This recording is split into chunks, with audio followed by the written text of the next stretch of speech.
Hello, good morning. Ayan, Monday na naman po ngayon at day off ng lola nyo. Kamusta po, netizen? Ayan, kamusta mga kababayan ko dyan sa Pilipinas, sa amang panigmang mundo.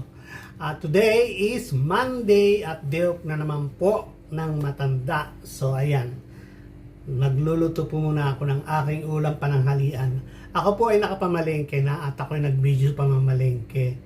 Kaso lang ay wala namang boses yung aking video. So, gumawa na naman ako ng bagong intro. Ayan. So, ako po ay maggagawa ng sweet and sour na kingfish. Ayan. Yan po ay pipilay ko. Siyempre, kailangan natin ng carrots at bell pepper. Ayan. Tapos may kaunting luya. Yan po ang gagamitin ko. Ipipilay ko lang po ito ang ating kingfish at ilalagay natin, ipiprito natin ng may seasoning with flour. Ayan. So, ayan na po at nakapagpilay na ako ng ating kingfish. Ayan. Yan po ay good for lunch lang sa akin. At lalagyan natin ng seasoning. Nilagyan ko na siya ng seasoning at atin lang hahaluin. Ayan. So, set aside muna natin siya para ma-absorb yung kanyang kaunting lasa. So, pakita ko na lang mamaya. At maggagayat na tayo ng mga ricado. Ayan. Oh my goodness. So, ayan, at nagagayat tayo ng sibuyas. So, medyo malalaki yung gayat ng ating sibuyas. Pa-square. Ayan. Ako po ay hindi chef. Ako po ay nagpapanggap lang. Ayan. Ito ay pambahay na luto lang ni Meses. Ayan.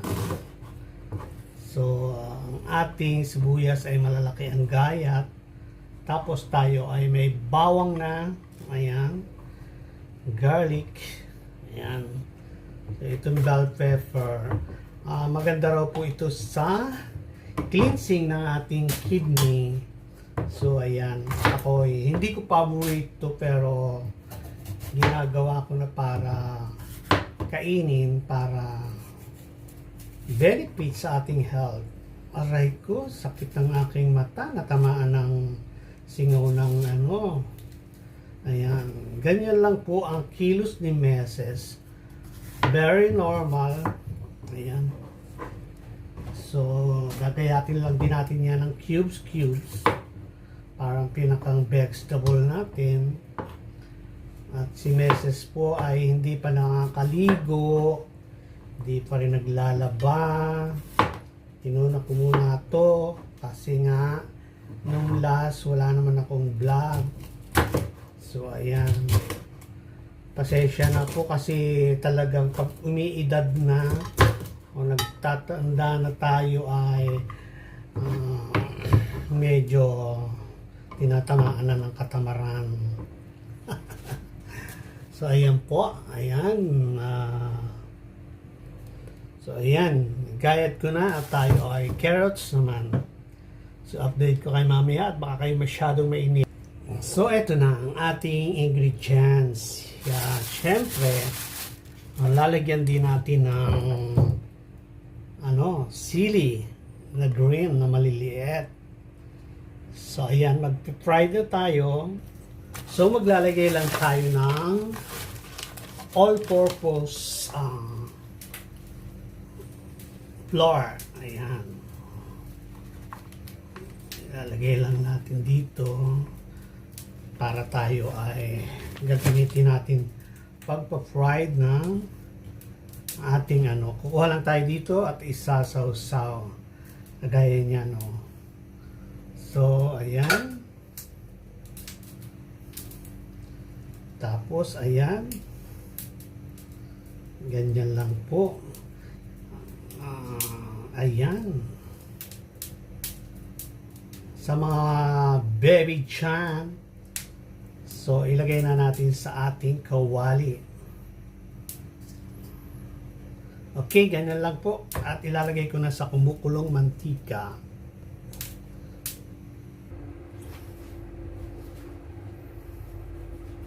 Ilagay na natin.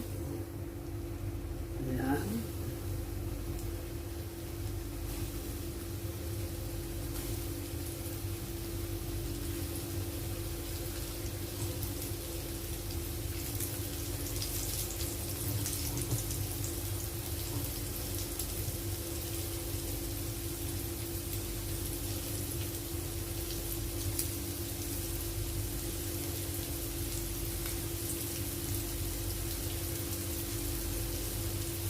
Ganun lang.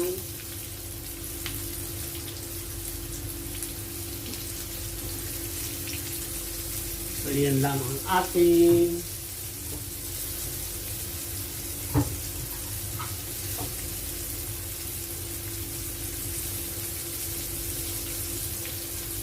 maliliit lang siya. Hindi siya malalapad kasi hindi ako ganun kagaling magpili ng ano. Saka maliliit lang din yung kingfish. Yan. So, update ko mamaya pagkatapos kong mag-fry. Yan.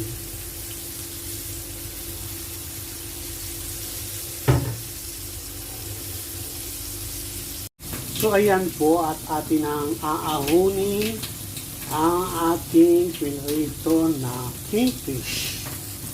Ayan. Magigisa na tayo ng ating bawang. Ayan. Tapos, ayan, gisa-gisa tayo.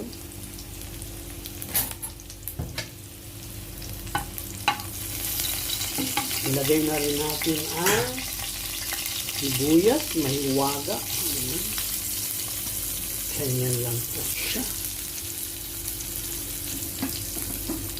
Ayan, sa mga basic na pagluluto lang po siya.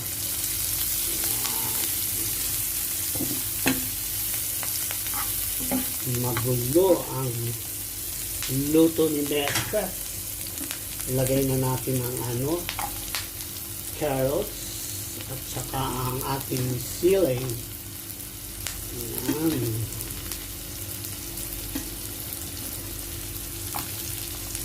Iba-iba po tayo ng pagluto. Ayan. Hindi lahat ng proseso ay magkakapareho. So, ayan. Pag-isa ko na siya.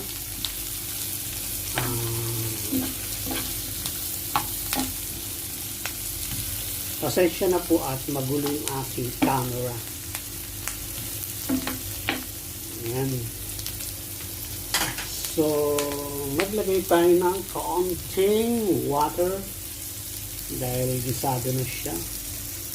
Ayan, kaunting water lang. At ating ilagay ang mamasitas, sweet and sour. At may nakalimutan po, ihabol na lang natin ang ginger.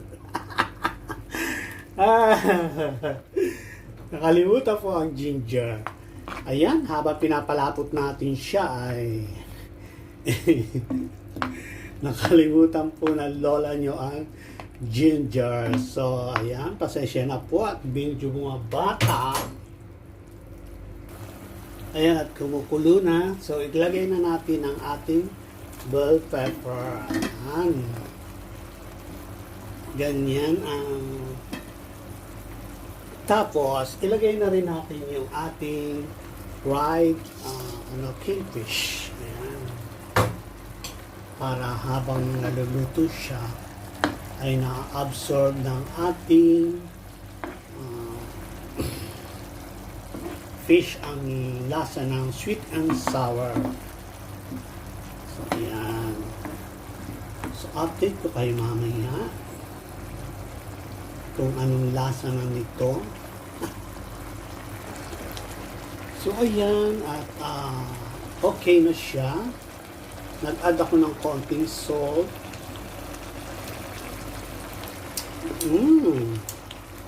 Yummy!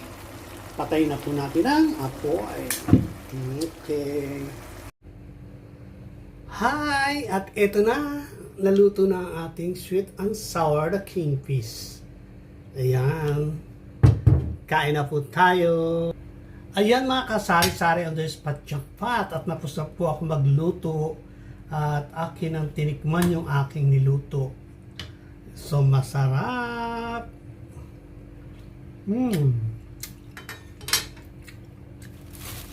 Tapos po ako may dessert mamaya. Ayan po ba itong prutas na ito? Ito po ay pomegranate. Maganda po yan sa